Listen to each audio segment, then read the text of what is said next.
Hello children, this is a remote learning initiative undertaken by St. Vidya Mandir English High School. Here your maths teacher Maithili Miss is starting with exercise 13.2. We continue with the exercise children with sum number 5. In the previous videos we have already done the remaining sums. Now let us start with sum number 5. The sum is something like this. A farmer has enough food to feed 20 animals for 6 days. How long would the food last if there were 10 more animals? Now here what is given? The number of animals is given and the number of days is given. So you can make two columns, number of animals and number of days. Right? These are the two required quantities. Question is, how long would the food last? Does the quantity of food increase or decrease? No, it remains the same. What changes is either the number of animals or the number of days, right? So here, if 20 animals are there and if it is lasting for 6 days, we have to find out how many days the food will last if 10 more animals are added in. So 20 animals, it is for 6 days. Now 10 more animals, this you need to understand. 10 more means already these 20 which are existing, usme or 10 more. So it will be 20 plus 10 which will be equal to 30. So now the number of animals will increase to 30. You have to find out for how many days the food will last. This is a sum of inverse variation, inverse proportion, because if the number of animals increases, obviously the number of days will decrease, right? So inverse variation mein, inverse proportion mein you have x1, y1, the product remains the same. So here it is 20 into 6 which is equal to 30 into x, right? Any variable, as I have told you all earlier, you can take any variable. That will be 20 into 6 divided by 30, because we need to keep x on one side, shift this 30 from one side of the equal to sign to the other side. Here it is multiplication, it goes to the other side, becomes division. 0, 0 cancel, 3 1s are, 3 2s are, that will give you the value of x. 2 2s are 4, that is the value of x. That means the food will now last for how many days? 4 days, right? Will last for 4 days. This will be your final answer. Hope this is clear to everyone. Here we come to the next sum, children, sum number 9. The sums which I have not done in between, it is understood that they are meant for homework.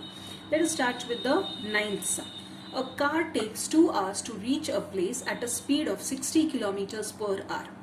How long will it take? The car, how long will it take if it travels at a speed of 80 kilometers per hour?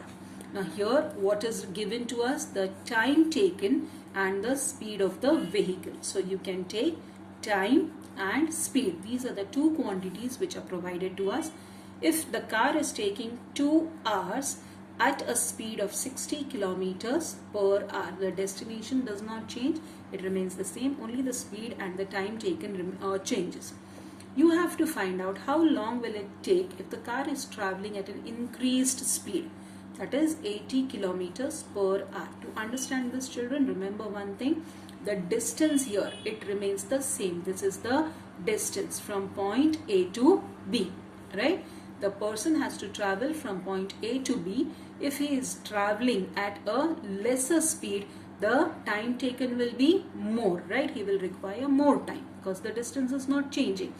Come speed pe he will require more time. But if the speed is more, same distance, agar zyada speed par if you are covering, then what will happen to the time? Time taken will be less. So here let us take this as x. What type of a sum this becomes? It becomes an inverse proportion ka sum. Inverse proportion mein x1, y1, the product remains the same. So x2, y2, multiply this and this, 2 into 60, that will give you x into 80. Now here 2 into 60 divided by 80, that will give you the value of x. 0, 0 cancel, 2 1s are, 2 4s are. Again I can cancel this, 3 2s are, 2 3s are and 2 2s are. So what am I getting? It's not cancelling further. I will get it in the form of a fraction. So therefore x ka value is how much? 3 upon 2. What is this 3 upon 2, children? It is the time. So it becomes hours. Is it comfortable, is it convenient for me to put it in the fraction form as 3 upon 2 hours? 3 upon 2 hours means how much? Again, that will be confusing. So rather than keeping it in the form of a fraction, I will change it into a number. So either this can also be written as 1.5 hours, which means that 1 hour, if when you divide this in this, you will see that it comes to 1.5, right? 3 divided by 2, you get it as 1.5 hours, which can also be written as 1 hour 30 minutes. So this will be a final answer.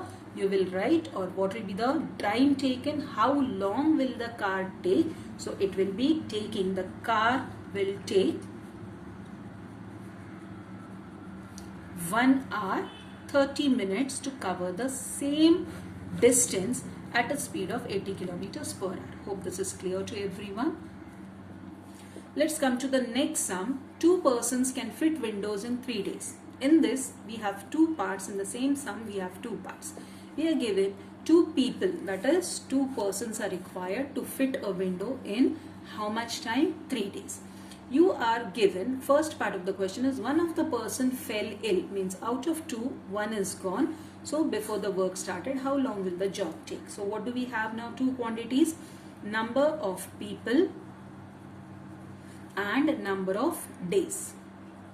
So if 2 people are there, they will complete the work in 3 days, right? One of the person fell ill, means it will be 2 minus 1, and how much will be left now? 1. We have to find out how long will they take to complete the job. So let us take it as x. So if the number of people are less, obviously number of days will be more. So inverse proportion, x1 y1 will be equal to x2 y2. So x1 will be 2 into 3, and that will give you 1 into x. So any number divided by 1, that will be 1 itself. So directly you will get the answer. Number of days required, or how many people, how long will the job take, that will be x is equal to 6 days, right? So this will be 6 days will be required for completion of the job. This is the first part of the question. Second part of the question is given, how many persons would be needed to fit the window in 1 day? Same thing, number of people and number of days. 2 people, they will complete the work in 3 days. How many persons would be needed to fit the window in 1 day? So 1 day, how many people? Let us take this as y, because we have already taken the variable x over here. So I will take this as y. Again, inverse proportion. So x1 y1 is equal to x2 y2. x1 y1 is 2 into 3, which is equal to y into 1. You can take it anyway, children. So that will give you 6, which is equal to y, because 1 you bring it on other side, it will remain the same. That means how many people? So it will be 6 persons or 6 workers will be required to complete the job in 1 day. We come to the last sum of the exercise, children. Here it is given, a school has 8 periods a day, each of 45 minutes duration. The duration of each period is 45 minutes, and in that way the school hours remain the same. That is, a particular time limit is there. It may be 5 hours, 6 hours, or whatever it is. But the time duration of the working hours of the school remains the same. But if the number of periods are 8, then each period will be for 45 minutes. Here the question is asked, how long would each period be if the school has 9 periods, right? So 8 periods, 45 minutes. We have to calculate if the number of periods is increased to 9, what will be the duration of each period? What will be the time? Okay. So here we have 2 quantities, number of periods and time duration or duration, right? So if it is 8 periods, how much time will each period be of? It will be 45 minutes. We are asked to calculate if the number of periods increases, if one period increases and it is made to 9 periods, how much will be the time? So what proportion, what will happen here? Will the time increase or decrease? Obviously it will decrease, because the working hours of the school does not change. It remains the same. So here there will be a decrease. So what type of a proportion? Inverse proportion again. Inverse proportion है तो x1 y1 and that is equal to x2 y2. So x1 y1 is 8 into 45, which is equal to 9 into x. It will become 8 into 45 upon 9 because x को एक तरफ रखना है, 9 को दूसरी तरफ लेकर जाना है. That will give you the value of x. 9 1s are 9 5s are 8 5s are 40. That is the value of x. And what is this 40? Each period will now be of 40 minutes because we are talking in terms of what, children? We are talking in terms of minutes. So 45 minutes. So each period will now be of 40 minutes duration, right? So with that we complete the exercise. After this, children, you all can practice the remaining sums for self-study, plus a few questions will be provided by me which will be for self-study in your class group. Thank you, children.